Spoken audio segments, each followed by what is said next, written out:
베드로전서 5장 1절에서 6절까지 저 여러분들의 한 목소리로 봉독하겠습니다. 5장 1절입니다. 시작.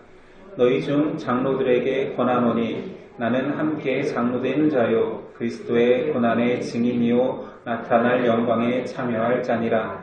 너희 중에 있는 하나님의 양 무리를 치되 억지로 하지 말고 하나님의 뜻을 따라 자원함으로 하며 더러운 이득을 위하여 하지 말고 기꺼이 하며 맡은 자들에게 주장하는 자세를 하지 말고 양 무리의 본이 되라. 그리하면 목자장이 나타나실 때 시들지 아니하는 영광의 관을 얻으리라. 젊은 자들아 이와 같이 장로들에게 순종하고 다 서로 겸손으로 허리를 동이라. 하나님은 교만한 자를 대적하시되 겸손한 자들에게는 은혜를 주시느니라. 그러므로 하나님의 능하신 손 아래에서 겸손하라.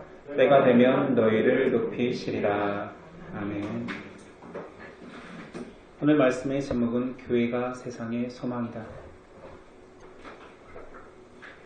오늘은 교회 질서와 직분에 대해서 5번째 시간 그리고 마지막 시간 되겠습니다. 오늘 제목은 교회가 세상의 소망이다라는 제목인데 이 제목과는 상반되게 지금 세상은 교회에 대한 부정적인 생각이 가득합니다. 특별히 코로나 시대에 집단 감염이 교회에서 이루어지면서 교회에 대한 좋지 않은 시선이 확산되고 강화되고 있습니다. 세상 사람들은 교회에 대한 이미지를 떠올릴 때 교회에 다니는 사람의 행동으로 교회에 대한 이미지를 갖습니다. 엄밀히 말하면 교회에 다니는 사람이 교회는 아니거든요. 정확히 말하면 그리스도를 주라 고백하는 사람들이 교회입니다. 교회는 단순히 특정 신앙이나 믿음을 가진 확신을 가진 사람들의 모임이나 집단이 아닙니다. 교회는 예수님께서 핏값으로 사신 살아 역사하시는 유기체입니다. 그러므로 단정적으로 세상은 교회를 모르는 것입니다. 더 큰 문제는 교인도 교회를 잘 모른다는 데 있습니다. 인정해야 될 것은 바르지 않은 교회 때문에 세상 사람들이 교회를 근심하는 지경에 이르렀습니다. 지금보다 더 대표적인 때는 중세시대입니다. 중세 때는 오히려 세상의 근심거리가 교회였습니다. 오늘 말씀, 역사 속 부정한 교회가 바른 교회가 되기 위해 노력했던 종교개혁의 역사의 발자취를 따라가며 알아보려고 합니다. 분명히 교회는 바르지 않은 때가 있었고 바른 때가 되려고 몸부림쳤고 무엇보다도 교회의 주인이신 하나님께서 바르지 않은 교회를 바르게 하기 위해서 섭리하시고 역사하셨습니다. 그 대표적인 하나님의 섭리가 바로 종교개혁이었죠. 16세기에 일어난 종교개혁은 2가지의 개혁이었습니다. 말씀을 바로 해석하기 위한 교리의 개혁이었고 또 하나는 교회 통치, 정치를 성경적으로 바르게 개혁하기 위해서 일어난 운동입니다. 성경적 교회 통치가 성경을 바로 해석하고 적용하는 그 지점에서 나타나는 것이요. 종교개혁은 그리스도께서 가져야 마땅한 교회의 통치의 권세를 교황과 감독 정치가 갈취했고 그것에 대한 개혁이 바로 종교개혁이었습니다. 그러니까 종교개혁은 교회 정치 회복 운동이라고 해도 과언이 아닙니다. 종교개혁은 교회의 머리이신 그리스도만이 주인이시며 그리스도의 말씀으로만 통치되어야 함을 주장했습니다. 그리고 그런 종교개혁은 말씀으로 돌아가 말씀에 힘을 주고 말씀으로 통치하겠다라는 교회 질서의 정당성을 부여하죠. 이 원리로 교회를 통치한다라면 교회는 바르게 될 것입니다. 그런데 과연 어떻게 해야지 사람이 모인 그 질서 속에, 사람이 모이면 행해져야 되는 그 정시 속에 하나님의 통치 방식이 이식될까 고민하게 되었습니다. 이때 이 고민 속에서 등장한 것이 바로 장로교회입니다. 장로교회의 출현은 종교개혁 직후에 스코틀랜드에서 시작되었습니다.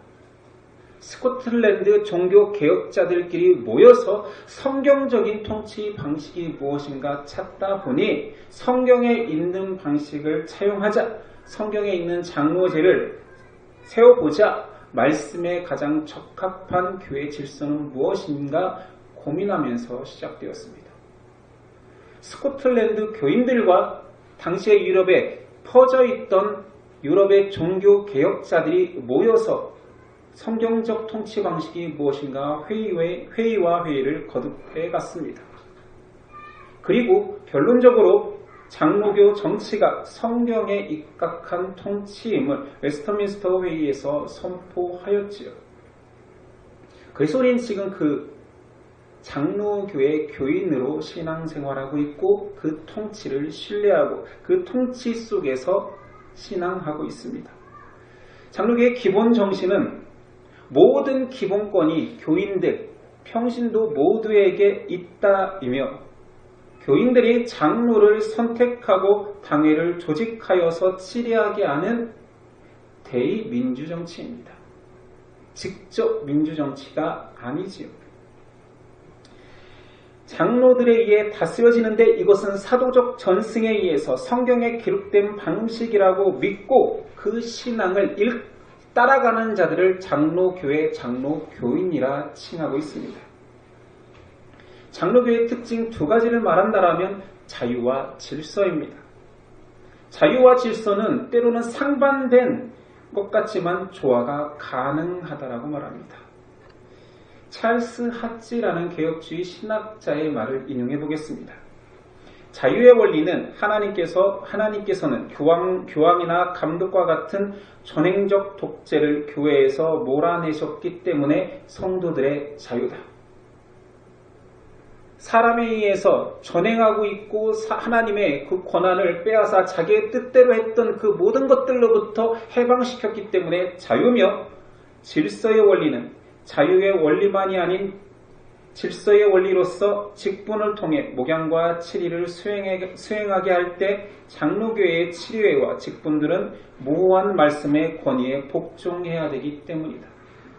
찰스 하찌의 말은 사람이 정행할 수 있는, 사람이 그 권력을 독점하고 사람에 통치되는 방식으로부터 해방되었기 때문에 자유일 뿐만 아니라 그 자유의 권한을 대의원들의 선출되어서 그들에게 권한을 줌으로써 그 권한을 준 것은 사람의 뜻이나 사람의 다수결이 아니라 성경적 무호와 성경에 써있기 때문에 주었으니 그 방식대로 해야지만이 질서가 이루어진다라고 말하는 거죠.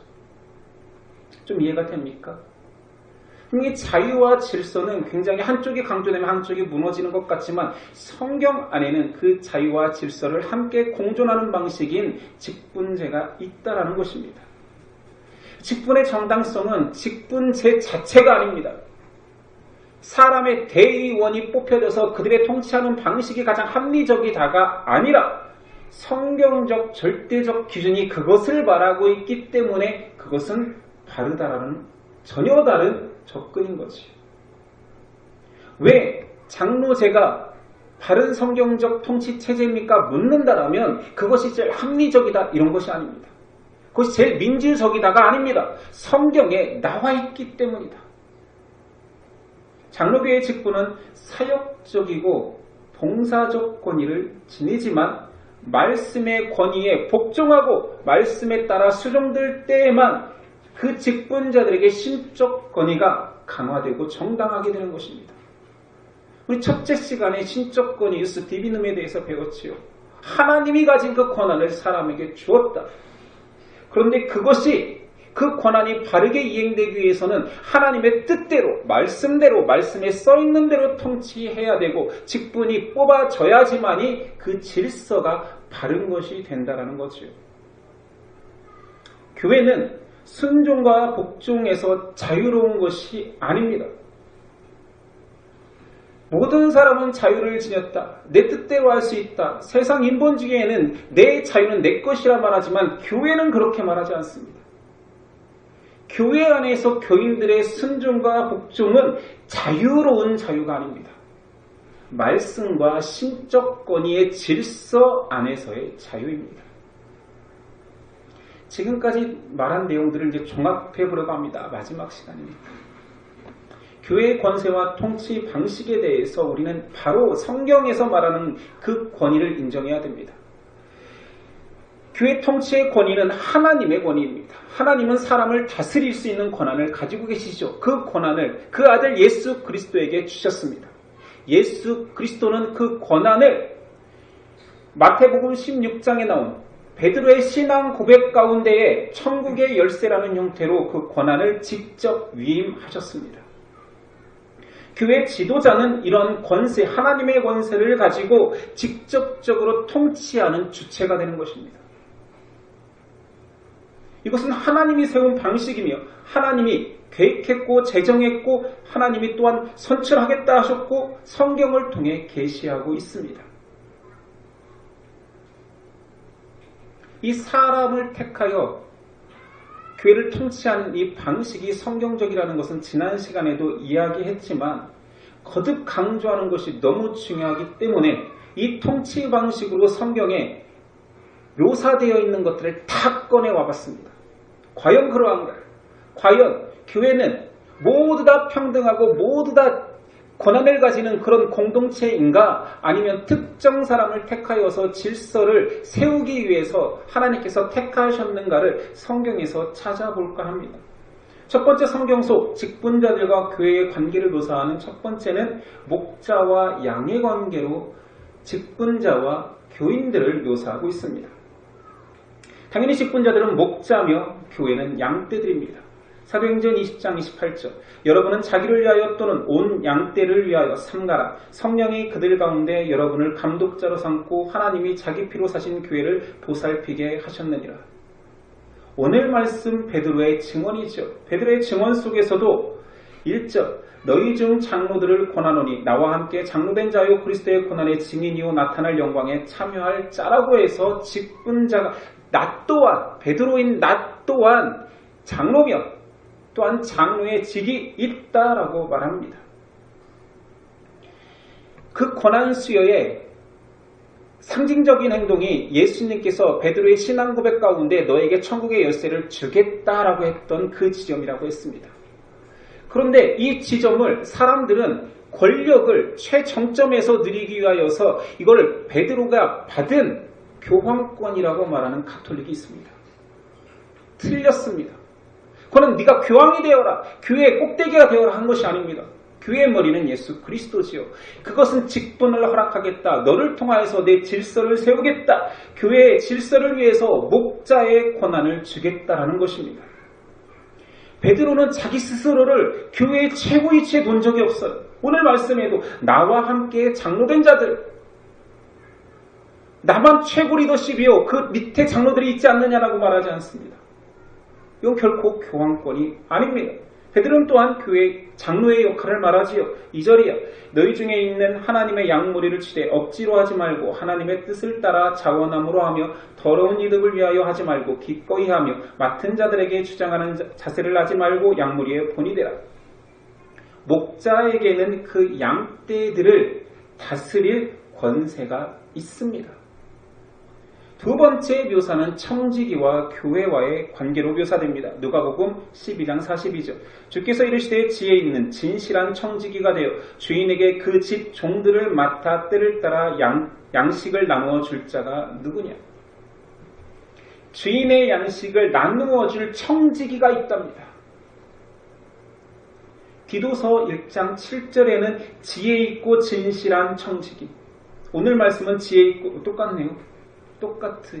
지혜 있고 진실한 청지기. 청지기는 한 집안에 다스릴 수 있는 권한을 가진 자를 말합니다. 그러니 하나님의 바른 청지기가 있는 곳에 하나님의 가정이 세워지며 하나님의 집이라 칭함을 받습니다. 청지기는 자신에게 맡겨진 주의 가정을 다스리고 명령할 권세가 있습니다. 세 번째는 감독과 교회와의 관계로 묘사되어집니다. 빌립보서 1장 1절 그리스도 예수의 종 바울과 디모데는 그리스도 예수 안에서 빌립보에 사는 모든 성도와 또한 감독들과 집사들에게 편지하노니 주님께서는 그 교회를 세우시기 위해서 감독이라는 직책을 허락하셨습니다. 지난 시간에 봤죠. 디도서 3장과 디모데전서 3장과 디도서 1장에는 감독의 자질, 감독이 될 수 있는 모습에 대해서 일일이 상세하게 묘사하고 있습니다. 초대교회 때부터 하나님께서는 감독을 허락하셨고 그를 통하여서 통치케 하셨다라는 거죠. 하나님은 감독들을 세우셨습니다. 그리고 그들을 통하여서 교회를 감독할 권세를 허락하셨습니다. 네 번째는 가르치는 자와 학생의 관계로 묘사합니다. 로마서 12장 6절이야. 우리에게 주신 은혜대로 받은 은사가 각각 다르니 혹 예언이면 믿음의 분수대로 혹 섬기는 일이면 섬기는 일로 혹 가르치는 자면 가르치는 일로 혹 위로하는 자는 위로하는 일로 구제하는 자는 성실함으로 다스리는 자는 부지런함으로 긍휼을 베푸는 자는 즐거움으로 할 것이니라. 어떤 권한을 가진 자가 있고 그 사람이 봉사하거나 헌신하고 가르칠 대상이 계속 구분되고 있습니다. 에베소 4장 11절이야. 그가 어떤 사람은 사도로 어떤 사람은 선지자로 어떤 사람은 복음 전하는 자로 어떤 사람은 목사와 교사로 삼으셨으니 이는 성도를 온전하게 하며 봉사의 일을 하게 하며 그리스도의 몸을 세우려 하심이라.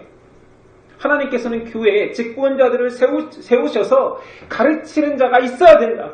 진리를 배워야 한다. 그 가르침 받는 자들은 진리에 저절로 깨닫지 않는다. 가르쳐라. 교사를 세우셨습니다. 그렇다면 가르치는 자에게 가르침을 받는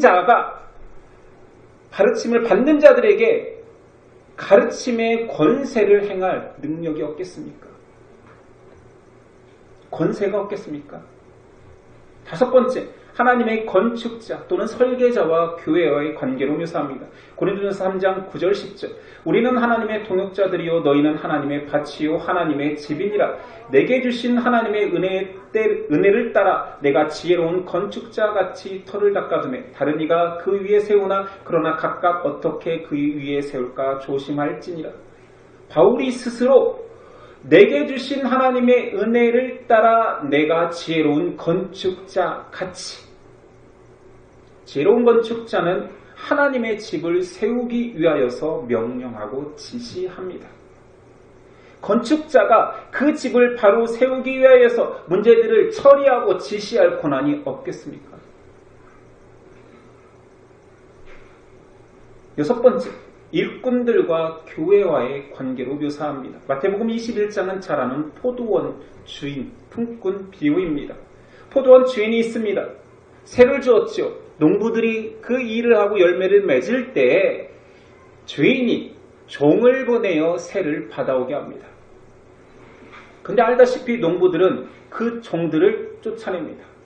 구박합니다. 폭행합니다. 심지어 주인의 상속자까지도 죽이지요. 그 예화입니다. 분명히 하나님이 포도원의 주인이며 새를 요구하며 일꾼들을 보냅니다. 하나님은 추수의 주인이며 직분은 하나님의 일꾼들입니다.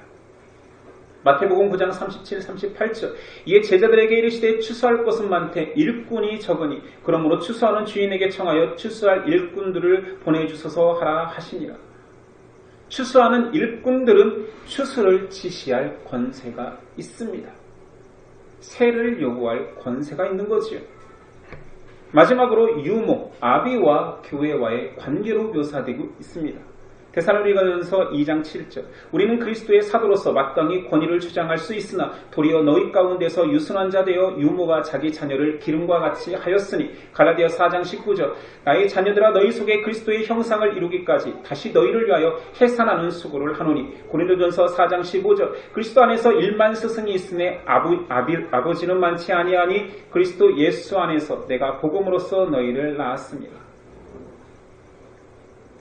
직분자들은 그리스도 안에서 영적 부모입니다. 유모며 어미며 아비입니다. 하나님의 백성들은 교회에 백성들은 그 영적 아비와 어미들의 아들이고 딸이며 그들은 태어나지고 양육받으며 영적인 아이이며 자녀입니다. 아무리 세상 속에서 높은 지위가 있고 존경받는 자라 할지라도 교회 안에서 거듭나는 순간 그는 영적 어린아이입니다. 젖먹이 어린아이입니다. 양육받아야 되고 아비와 어미가 돌봐야 됩니다. 그렇기에 영적 아버지와 어미인 자들에게 하나님께서 다스릴 권세를 주지 않으셨겠습니까?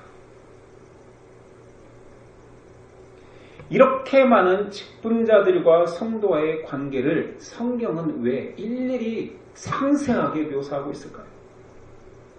첫 번째는 성경에 기록되었다는 것 자체, 이렇게 많이 기록되었다는 것 자체가 하나님의 계획이라는 것입니다. 하나님의 통치 방식이라는 것이요. 이 질서를 내가 허락했다라는 것이지요.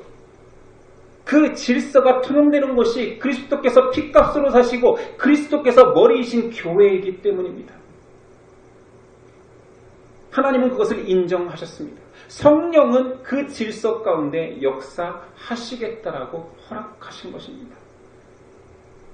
그러므로 우린 결론적으로 우리가 가지고 있어야 될 직분과 질서에 대한 생각은 그리스도의 직분자들은 교회의 관계 속에서 다스리는 자로 하나님의 권세, 유스 디비눔을 허락받았다라고 믿어야 됩니다.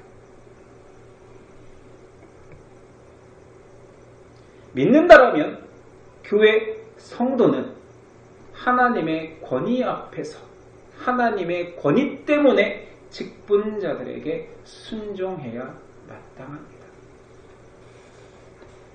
여기까지의 결론이 받아들여지십니까?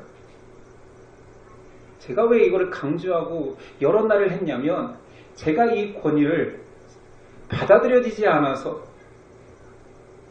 젊어서부터 기성교회에서 목회하지 않고 개척하겠다라는 꿈을 꾼 것입니다. 제가 왜곡된 시선을 가지고 있었고 성경적 질서를 몰랐기 때문에 목사가 된 시점에도 권위의 중요성을 저 자신이 몰랐기 때문입니다. 마지막으로 교인들은 하나님의 통치 질서와 직분에 순종해야 된다라고 했죠. 그렇다면 구체적으로 무엇을 순종해야 됩니까? 교인에게 순종이 무엇인가 묻는다라면 선택이라고 생각할 것 같습니다. 직분자와 나의 선택이 있을 때 그분의 선택을 그냥 존중해 드리는 것, 아니면 내 성향상 인정하는 것, 또는 미덕으로 얘기할 것 같아요. 순종은 미덕이 아닙니다. 교회 안의 순종은, 직분의 순종은 말씀의 순종입니다. 말씀이 요구하기 때문에 직분에 순종하는 것입니다.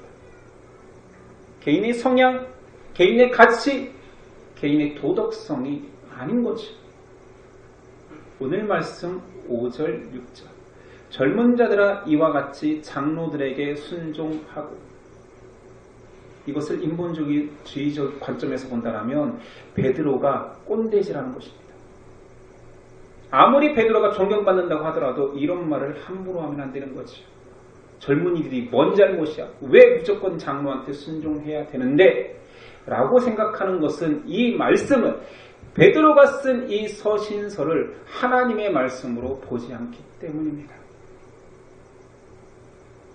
젊은 자들아 이와 같이 장로들에게 순종하고는 성령께서 인치신 하나님의 말씀이 되었기에 우리가 성경으로 가지고 있는 것입니다. 다 서로 겸손으로 허리를 동이라. 하나님은 교만한 자를 대적하시되 겸손한 자들에게는 은혜를 주시느니라. 그러므로 하나님의 능하신 손 아래에서 겸손하라. 때가 되면 너희를 높이시리라. 이것을 아멘할 수 있다라면 이것이 하나님의 말씀이라고 잘 배웠다라면 저도 그렇게 경거망동하지는 않았을 것 같아요. 그런데 왜 젊었을 때 그렇게 경거망동하고 교만했던 고성덕은 어느 누구도 직분은 이런 것이라고 성경에 써 있으니 순종해야 돼 라고 가르쳐주지 않았을까요? 물론 저는 신학을 했기 때문에 제가 성경 이 말씀을 안 본 게 아닐 것입니다. 그러나 바로 적용하지는 못했죠. 순종은 다스리는 자를 아는 것입니다. 누가 나를 다스리는 자인지 인정하는 것입니다. 우리를 다스리는 분은 하나님이시죠. 그 하나님이 지금 보이시고 나타나셔서 우리를 모두 통치한다면 다 그분만 바라보고 그분의 명령만 들으면 되지요. 근데 하나님은 교회 가운데 현현하지는 않습니다. 그 권세를 위임하셨습니다. 모든 성도들이 모든 직분자와 동등하다라는 그런 가치는 성경 안에서는 틀렸습니다. 사람의 가치는 동등합니다는 맞지요. 사람은 누구나 사랑받기 위해 태어난 존재로 다 가치 있습니다. 이런 말은 맞습니다. 그러나 모든 권위를 동일하게 갖는다라는 말은 틀렸습니다. 이것이 인본주의와 세상 가치가 교회까지 들어와서 교회의 질서를 무너뜨리려고 합니다. 교인의 순종은 그들이 하는 일로 말미암아 그들은 하나님의 직분자죠. 그들을 매우 사랑하는 것입니다. 순종이 사랑이라면 순종이 더하기가 싫죠. 교회 안에 미운 사람이 직분자일 수 있는데 아니 그냥 순종을 하면 하겠는데 사랑이 웬 말입니까? 그러니 더 하기 힘들어지는 거지. 그러나 성경은 그러라 말합니다. 너의 행동 하나를 양보하는 것을 순종이라 말하지 않고 마음으로 순종해라. 심지어 사랑해라. 너를 명령하는 자를 극진히 사랑해라. 앞에서 묘사한 그가 목자이기에 청지기이기에 인도자이기에 선생이기에 아비이기에 당연히 관계 속에서 사랑해야 마땅하다라고 말합니다.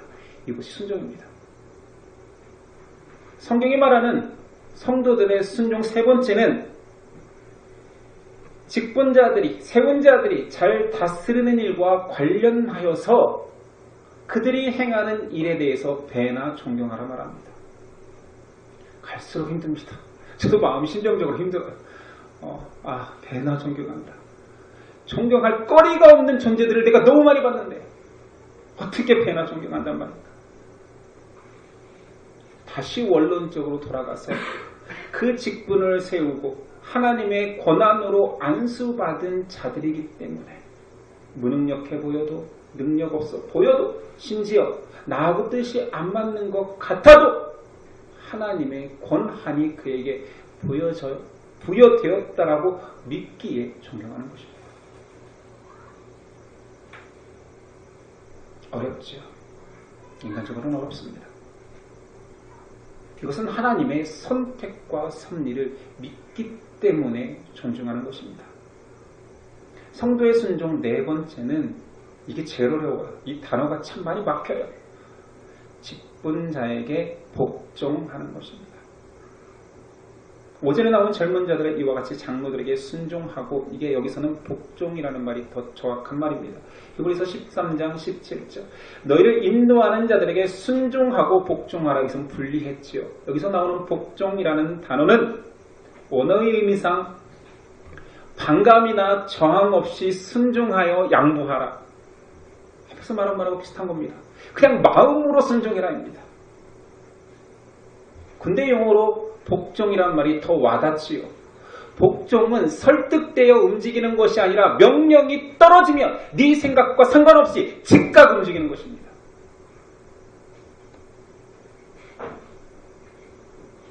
이것을 교회가 요구하면 불합리하다.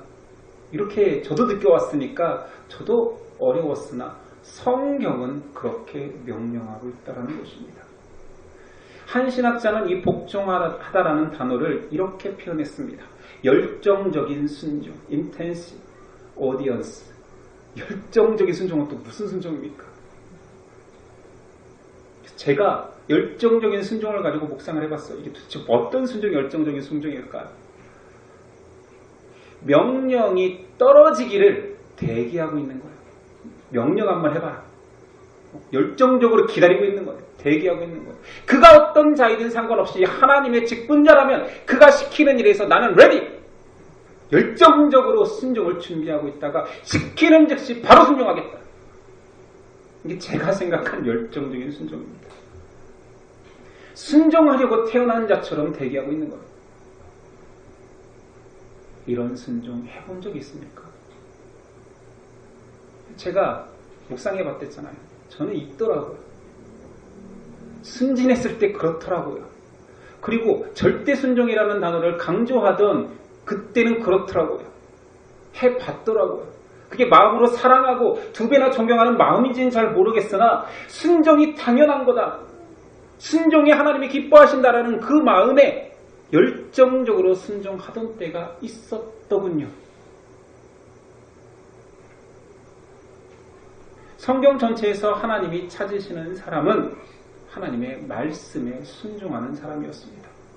첫사람 아담은 하나님의 명령에 바로 불순종하여서 죄를 지었고 타락했고 심판받았지요.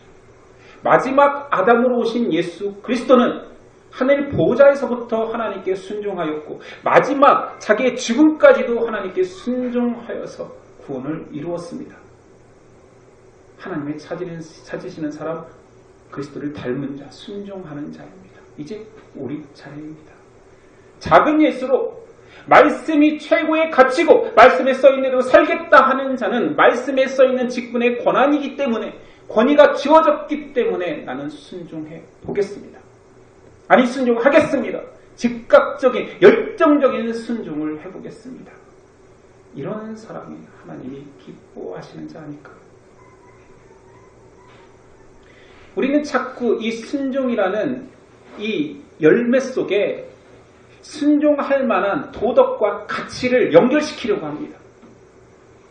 아니 나를 완전히 굴복시킬 만한 도덕성과 나를 완전히 굴복시킬 만한 존경한 자와 내가 정말로 목숨 다해 사랑하는 자가 나에게 명령한다면 당연히 할 거야. 당연히 하지 않을 거라는 데 저는 한 표를 겁니다. 왜냐하면 성경에 예수 그리스도가 이 땅에 오셨을 때 순종하는 자들이 적었거든요. 예수님이 오셔도 순종 안 할 자들은 안 합니다. 맞지요? 6절. 그러므로 하나님의 능하신 손 아래에서 겸손하라. 때가 되면 너희를 높이시리라. 이것이 당위성이 되면 안 되지만 인간적인 이야기를 한번 해봅시다.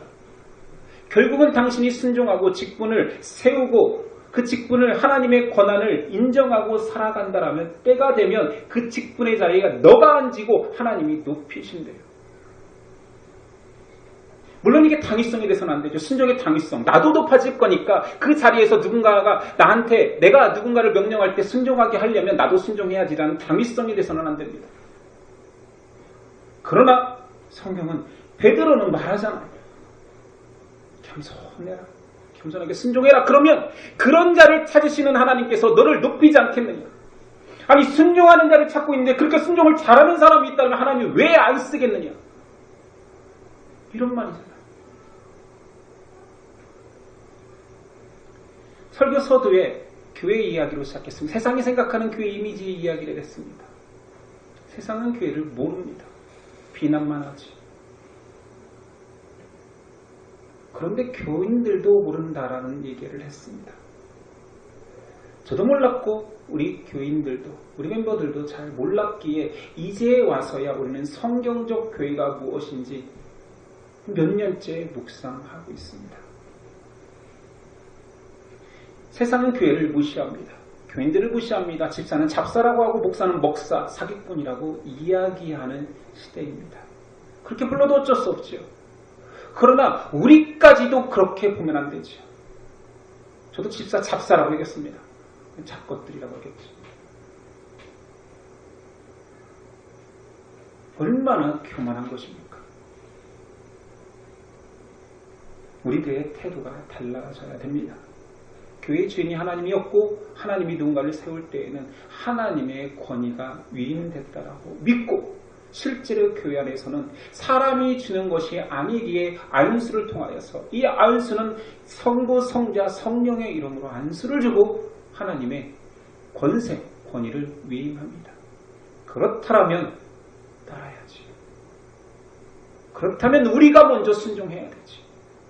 우리가 먼저 그 질서를 세우는데 앞장서야지. 땅바닥으로 떨어진 교회 질서를 우리가 세우지 않으면서 세상에 욕먹으니까 같이 욕하고 있는 우리라면은 참 그것보다 더 부끄러운 건 없는 거지.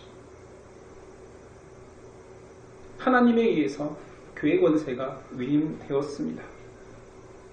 그리고 교회는 그런 섬기는 자들에 의해서 약한 자들과 어린 아이들이 키워지고 양육되어 갑니다. 그 일을 할 자들을 하나님은 찾으시고 그리스도의 장성한 분량까지 커다오 교회에 기둥되어다오 내가 너 때문에 너로 인하여서 교회를 맡기고 부활 승천할 수 있었구나라는 이야기를 들을 수 있게.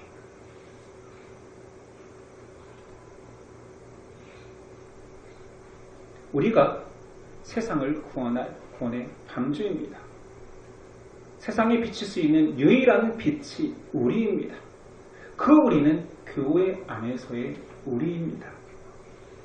예수님이 이 땅에 세우신 유일한 소망이 교회임을 우리가 먼저 믿읍시다. 세상에 욕먹는 교회가 아니라 하나님께서 기뻐하시는 교회로 우리가 우리의 역할을 다합시다. 여러분이 세상에 소망임을 잊지 마십시오. 하나님은 능력이 있으시지만 우리에게 이 땅을 맡기시고 교회의 사명을 맡기시고 우리가 하나님의 손과 발이 되어 일하도록 그런 통치 질서를 허락하셨습니다. 우리가 꿈꿉시다. 욕먹는 교회가 많을수록 세상에 교회 인식이 땅바닥에 밟힐수록 그래 내가 교회 안에서 순종을 연습하고 내가 교회 안에서의 역할들을 감당하여서 봉사하고 헌신하는 자세로 직분자가 되어 더 많은 자를 섬길 수 있는 특권을 누림으로 그리스도를 닮아가겠다라는 그 꿈을 그리고 내가 그렇게 한 사람 바로 설 때 우리가 바로 서고 우리 교회가 바로 서고 하나님 나라가 도래할 것입니다. 우리 성경적 교회를 꿈꿉시다. 이거는 인간적 캠페인이 아닙니다. 성경에 써 있습니다. 그런 교회 되라고 예수님께서 머리 되어 주셨습니다. 우리가 그리스도의 이 땅의 소망이며 세상의 유일한 소망입니다. 기도하겠습니다. 주님 감사합니다. 부족한 우리에게 참 큰 소망을 허락하여 주셨습니다. 연약한 우리에게 그리스도의 권한이 몇 말입니까?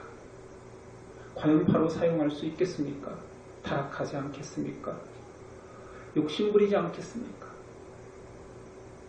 그러나 우리를 믿으시고 또한 성령을 허락하여 주셔서 또한 말씀이라는 매뉴얼을 주셔서 해보라 하십니다. 아멘으로 순종해 보겠습니다. 우리가 해보겠습니다. 이 땅 가운데 하나님이 기뻐하시고 흐뭇해할 만한 교회가 우리가 되게 도와주시옵소서. 예신 가운데 역사하여 주시옵소서. 예수 그리스도 이름으로 기도드립니다. 아멘.